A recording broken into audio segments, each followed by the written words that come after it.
أعوذ بالله من الشيطان الرجيم بسم الله الرحمن الرحيم وإن كانوا لا يعقلون আর যদিও তারা অবশ্যই বলে আসছে লাউ আন্না ইনদানা যিকরাম মিনাল আউয়ালিন, যদি আমাদের নিকট পূর্ববর্তীদের থেকে কোনো উপদেশ থাকতো লাকুন্না ইবাদাল্লাহিল মুখলাসিন, তাহলে আমরা অবশ্যই আল্লাহর একনিষ্ঠ বান্দা হতাম। ফাকাফারু বিহি ফাসাউফা ইয়ালামুন, কিন্তু তারা তা কোরআন প্রত্যাখ্যান করল, অতঃপর শীঘ্রই তারা জানতে পারবে। লাকাদ সাবাকাত কালিমাতুনা লিইবাদিনাল মুরসালিন, আর অবশ্যই আমাদের প্রেরিত বান্দাদের সম্পর্কে আমরা পূর্বেই বলেছি যে ইন্নাহুম লাহুমুল মানসুরুন, অবশ্যই তারা সাহায্যপ্রাপ্ত হবে। ওয়া ইন্না জুনদানা লাহুমুল গালিবুন, আর নিশ্চয়ই আমাদের বাহিনী বিজয়ী হবে। ফাতাওয়াল্লা আনহুম হাত্তা হিন, অতএব কিছুকালের জন্য তুমি তাদের উপেক্ষা করো। আবশির হুম ফাসাউফা ইউবশিরুন, আর তুমি তাদের পর্যবেক্ষণ করো, শীঘ্রই তারা প্রত্যক্ষ করবে। আফা বি আযাবিনা ইস্তাজিলুন, তবে কি তারা আমাদের শাস্তি ত্বরান্বিত করতে চায়। ফাইজা নাজালা বিসাহাতিহিম ফাসাআ সাবাহুল মুনজারিন, যখন তাদের আঙ্গিনায় শাস্তি নেমে আসবে তখন সতর্ককৃতদের প্রভাত হবে কত মন্দ। ওয়াতাওয়াল্লা আনহুম হাত্তা হিন, আর কিছুকালের জন্য তুমি তাদেরকে উপেক্ষা করো। ওয়া আবশির ফাসাউফা ইউবশিরুন, আর তুমি তাদের পর্যবেক্ষণ করো, শীঘ্রই তারা পর্যবেক্ষণ করবে। সুবহানা রাব্বিকা রাব্বিল ইজ্জাতি আম্মা ইয়াসিফুন, তারা যা আরোপ করে তা থেকে মুক্ত তোমার প্রতিপালক, যিনি সকল সম্মানের অধিকারী। সালামুন আলাল মুরসালিন, আর শান্তি বর্ষিত হোক রাসূলদের প্রতি। আলহামদুলিল্লাহি রাব্বিল আলামিন, আর সকল প্রশংসা মহাবিশ্বের প্রতিপালক আল্লাহরই জন্য। আমরা আজকে সূরা আস-সাফফাত 167 থেকে 182 তেলাওয়াত করেছি। আয়াতগুলি হলো এই সূরার শেষ আয়াত, অর্থাৎ শেষ কয়েকটি আয়াত সূরা সাফফাত। এখানে সরাসরি মক্কার কাফের মুশরিকদেরকে উদ্দেশ্য করে রব্বুল আলামিন কিছু কথা বলছেন, যেগুলো কিয়ামত পর্যন্ত যত মানুষ আসবে ওই বৈশিষ্ট্যের যারা হবে তাদের সকলের প্রতি সত্যের জন্য আহ্বান। আল্লাহ প্রথমেই বলছেন তারা বলে আসছে, তারা কি বলে আসছে, যদি আমাদের নিকট পূর্ববর্তীদের থেকে কোনো উপদেশ থাকতো। মক্কার কাফের মুশরিকরা ওই এলাকাতে বহু বছর আগে নবী রাসূল এসেছে। ঈসা নবী বলেন, মুসা বলেন, হারুন বলেন, ইয়াকুব বলেন, ইউসুফ বলেন, ঈসা বলেন, কেউ কিন্তু মক্কার না, ইনারা কিন্তু বাইরে। সেই নূহ নবী ছিল মক্কার, আদম আলাইহিস সালাম ছিল মক্কার। অনেক বছর পরে আপনার ইব্রাহিম নবীও তো মক্কা না, সিরিয়ার ইসমাইল নবী মক্কাতে তিনি দাওয়াতি কাজ করেছেন। তাহলে এই এলাকাটা অনেক দিন পর্যন্ত সরাসরি নবী রাসূলের আগমন থেকে বঞ্চিত ছিল। আমাদের রাসূল হযরত মুহাম্মদ সাল্লাল্লাহু আলাইহি সাল্লাম মক্কাতে এসে আপনার হিসাবে তাদের মনের আকাঙ্ক্ষা পূরণ করে দেওয়ার কথা। এই লোকগুলো একসময়তে যখন দেখতো যে ইহুদিরা তওরাত পড়ে, আপনার এই খ্রিস্টানেরা ইনজিল পড়ে, তখন তাদের মধ্যে কেউ কেউ বলতো, যদি আমাদের কাছে কিতাব আসতো তাহলে আমরা কি হতাম, লাকুন্না ইবাদাল্লাহিল মুখলাসিন, আমরা অবশ্যই আল্লাহর একনিষ্ঠ বান্দা হয়ে যেতাম। মানে এই কথাগুলো তারা একসময় বলেছে যে আমাদের কাছে কেতাব নাই, তাই আমরা বেশি ভালো হতে পারছি না। যদি কেতাব থাকতো তাহলে আমরা ইহুদি খ্রিস্টানদের থেকে অনেক ভালো মুখলাস বান্দা হয়ে যেতাম। রব্বুল আলামিন বলছেন, কিন্তু তারা তা কোরআন প্রত্যাখ্যান করল। এই কথা তারা বলতো, কিন্তু যখন কোরআনটা চলে আসলো তখন তারা এটাকে কি করলো, গ্রহণ করলো না, এরা প্রত্যাখ্যান করলো।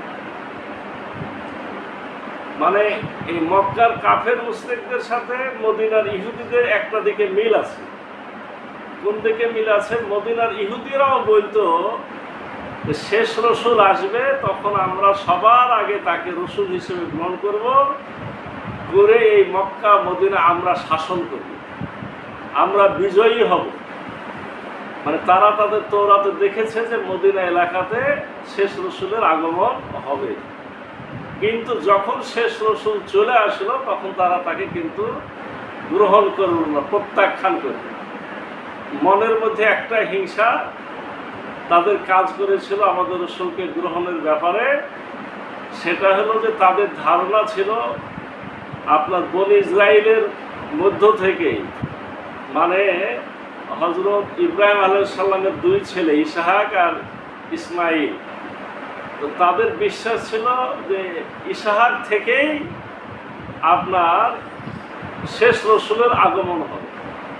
ইসহাক থেকে না এসে আসল কোথা থেকে, বনু ইসমাইল নবীর বংশ থেকে আমাদের রসুলের আগমন হল। এতটুকুর কারণে তাদের গ্রহণ করা কষ্টকর হয়ে গেল। তাহলে ইহুদিরা রসুলকে গ্রহণ করতে পারেনি, যদিও রসুলের তারা প্রত্যাশী ছিল। আর মক্কার কাফের মুশরিকরা কোরআন গ্রহণ করেনি, অথচ তারা একটা কিতাবের প্রত্যাশী ছিল। তাহলে প্রত্যাশী থাকলে হবে না, আমার যে পাত্র, আমি যে ধারণ করব, আমি যে ব্যক্তি, আগে আমাকে পরিষ্কার হতে হবে। আমার মধ্যে উল্টাপাল্টা থাকবে আর বড় বড় কথা বলবো, আমি এই করবো সেই করবো, এটা সম্ভব না। অমুক আসলে অমুক করে দেবো, এটা সম্ভব না। আমাকে আগে থেকে ভালো হতে হবে। ইহুদিদের দোষ ছিল, তারা সুদী কারবার করতো, মানুষের মধ্যে হিংসা বিদ্বেষ ছড়াইতো, তওরাতের কেতাবকে তারা গোপন করত, তওরাতের অনেক বিধানকে তারা আইন অমান্য শুধু না, এটা গোপন করে দিত। এটা ছিল তাদের পাপ। আর মক্কার কাফের মুশরিকদের পাপ ছিল যে তারা সরাসরি মূর্তি পূজা করত। এই দুই অপরাধের দুই দল, একজন রসুলকে পেয়েও গ্রহণ করতে পারেনি, আর এক দল কোরআন পেয়েও কোরআনের আহ্বান তারা গ্রহণ করতে পারেনি। রব্বুল আলামিন বলছেন, যখন কোরআন চলে আসলো তখন তারা প্রত্যাখ্যান করলো, শীঘ্রই তারা জানতে পারবে। এর অর্থ কি? শীঘ্রই বলতে এখানে কিয়ামতে তাদেরকে আমি এর প্রতিফল, এরা যে কোরআনকে মানল না সে প্রতিফল আমি দিব। তবে তাফসিরে এই শীঘ্রয়ের ব্যাপারে আরও ব্যাখ্যা এসেছে। যেমন অতি শীঘ্রই মক্কা বিজয় হবে, তখন তারা কোরআনের যে কি শক্তি তারা জানতে পারে। আবার কোনো তাফসির কারকদের মতে শীঘ্রই বলতে বদরের যুদ্ধ, অল্প কিছুকাল পরে বদরের যুদ্ধ হবে, তখন এই যে নেতারা আজকে বাড়াবাড়ি করছে সবাই সেদিন ধ্বংস হয়ে যাবে। অর্থাৎ এক শীঘ্রই তারা এর ফল জানতে পারবে। অনেকগুলো ব্যাখ্যা। আল্লাহ বলছেন, আর অবশ্যই আমাদের প্রেরিত বান্দাদের সম্পর্কে আমরা পূর্বেই বলেছি যে অবশ্যই তারা সাহায্য প্রাপ্ত হবে। মানে আমি যে নবী রাসূল পাঠাই এরা সাহায্য প্রাপ্ত। আমার শেষ রাসূল হযরত মুহাম্মদ সাল্লাল্লাহু আলাইহি সাল্লামকে আজকে তোমরা গ্রহণ করছো না, তার কোরআনের দাওয়াত নিচ্ছ না, তাকে যারা মেনে নিয়েছে তাদের উপর তোমরা যে অত্যাচার নির্যাতন করছো, কিন্তু জেনে রাখো শেষে আমার অনুসারীরাই সাহায্য প্রাপ্ত হবে। এটা তাদের প্রতি একটা হুমকি ছিল। আর নিশ্চয় আমাদের বাহিনী বিজয়ী হবে। এই যে বদরের যুদ্ধ বলেন আর মক্কা বিজয় বলেন, এবং সর্বশেষ আল্লাহ রাসূল হযরত মুহাম্মদ সাল্লাল্লাহু আলাইহি সাল্লাম গোটা ইসলামকে তার মাধ্যমে রব্বুল আলামিন পূর্ণতা ঘটাইলেন, এই রব্বুল আলামিন এ কথা বোঝাচ্ছেন যে আমার বাহিনী, এই শেষ রসুলের বাহিনী অবশ্যই বিজয়ী হবে।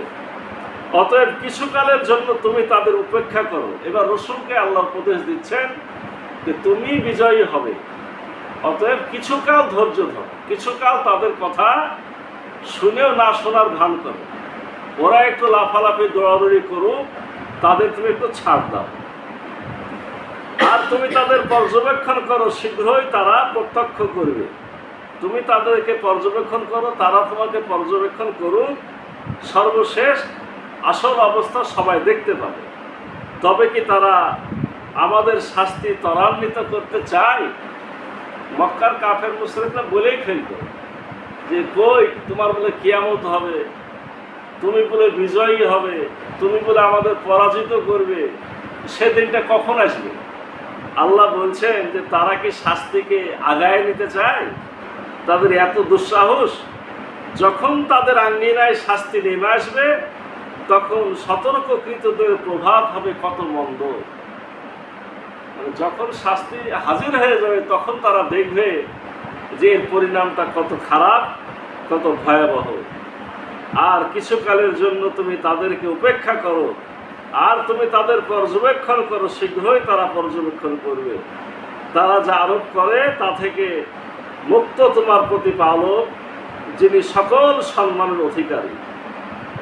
আল্লাহর ব্যাপারে তারা, আমরা গতদিনের আলোচনাতে পেয়েছি, গতকালকের আলোচনায়, যে আল্লাহ সম্পর্কে তাদের অনেক আজে বাজে কথা ছিল। তারা আল্লাহকে মানে, কিন্তু আমরা যে আল্লাহকে মানি সে আল্লাহকে না। তাদের আল্লাহর বিয়ে শাদীও হয়েছে, নাউজুবিল্লাহ, তাদের আল্লাহর সন্তান হয়। মক্কা আমরা জানি ইহুদিরা উজাইরকে বলে আল্লাহর পুত্র, খ্রিস্টানরা বলে ঈসা আল্লাহর পুত্র। আর মক্কার কাফের মুশরিকদের একটা বড় অংশ ছিল, তারা বলতো যে ফেরেশতারা আল্লাহর কন্যা। ওরা তো পুত্র বলতো, আর এরা বলতো ফেরেশতারা আল্লাহর কন্যা।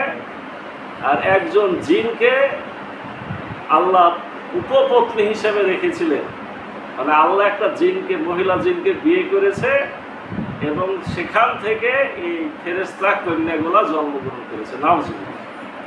এরকম আল্লাহর সাথে অনেক শিরক করার সাথে সাথে এরকম অনেক আজে বাজে কথা তাদের মধ্যে প্রচলিত ছিল। রব্বুল আলামিন বলছেন আল্লাহর ব্যাপারে তারা যা আরোপ করে তা থেকে তিনি মুক্ত। তিনি হলেন অসীম সম্মানের অধিকারী। আর শান্তি বর্ষিত হোক রসূলদের প্রতি, আর সকল প্রশংসা মহাবিশ্বের প্রতিপালক আল্লাহরই জন্য। এই শেষের তিনটা আয়াত আমরা অনেকে আর কি মুনাজাতের শেষে আমরা বলি, সুবহানা রব্বিকা রব্বিল ইজ্জাতি আম্মা ইয়াসিফুন ওয়া সালামুন আলাল মুরসালিন আলহামদুলিল্লাহি রব্বিল আলামিন। এটারই অর্থ হলো যে আল্লাহর প্রতি যা কিছু আরোপ করা হয় তা থেকে তিনি মুক্ত, বরং তিনি অনেক সম্মানের অধিকারী। সালাম শান্তি বর্ষিত হোক রসূলদের প্রতি, আর সকল প্রশংসা মহাবিশ্বের প্রতিপালক আল্লাহরই জন্য। মানে এখানে আল্লাহর গুণগানের সাথে রসূলের প্রতি সালামের কথা আছে। হযরত আলী রাদিয়াল্লাহু আনহু থেকে একটা রিওয়ায়াত আছে, আলী রাদিয়াল্লাহু আনহু বলছেন যে কেউ যদি মানে কিয়ামতের মাঠে ওজনের পাল্লাকে ভারী করতে চায়, মানে যেটা আমরা মিজান বলি, নেকির পাল্লা তো ভারী করতে হবে। কেউ যদি মিজানের পাল্লাকে ভারী করতে চায় তাহলে সে যেন সকল ভালো কাজের শেষে এই দোয়া, এই তিনটা আয়াত পড়ে। এই তিনটা আয়াত আলী রাদিয়াল্লাহু আনহু এটা একটা বক্তব্য, কেউ যদি কিয়ামতের মাঠে মিজানের পাল্লাকে ভারী বানাতে চায় তাহলে ভালো কাজের শেষে তারা যেন এইটা বলে দোয়াটা শেষ করে আর কি, যে সুবহানা রব্বিকা রব্বিল ইজ্জাতি আম্মা ইয়াসিফুন ওয়া সালামুন আলাল মুরসালিন আলহামদুলিল্লাহি রব্বিল আলামিন। আমার ধারণা আলী রাদিয়াল্লাহু আনহুর এই বক্তব্যের কারণে মুনাজাতের শেষে এটা অনেকেরই আমল আছে, এই আমলটা করে থাকে। আমরাও চেষ্টা করব ইনশাআল্লাহ। রব্বুল আলামিন আমাদেরকে আজকের যে আয়াতগুলো আলোচনা হলো, এটা হলো আসলে খাঁটি তাওহীদের দাওয়াত, রসূলদের প্রয়োজনীয়তা, এবং রব্বুল আলামিন যে সত্যকে সমুন্নত করবেন, মিথ্যাকে পরাজিত করবেন, তার এখানে মেসেজ দেওয়া হয়েছে। আল্লাহ রাব্বুল আলামিন আল্লাহর এই বক্তব্যগুলো আমাদের ধারণ করার এবং সে অনুযায়ী নিজেদের গঠন করার তৌফিক দান করুন সকলে। আল্লাহুম্মা আমিন। সুবহানাকা আল্লাহুম্মা বিহামদিকা আশহাদু আল্লা ইলাহা ইল্লা আনতা আস্তাগফিরুকা ওয়া আতুবু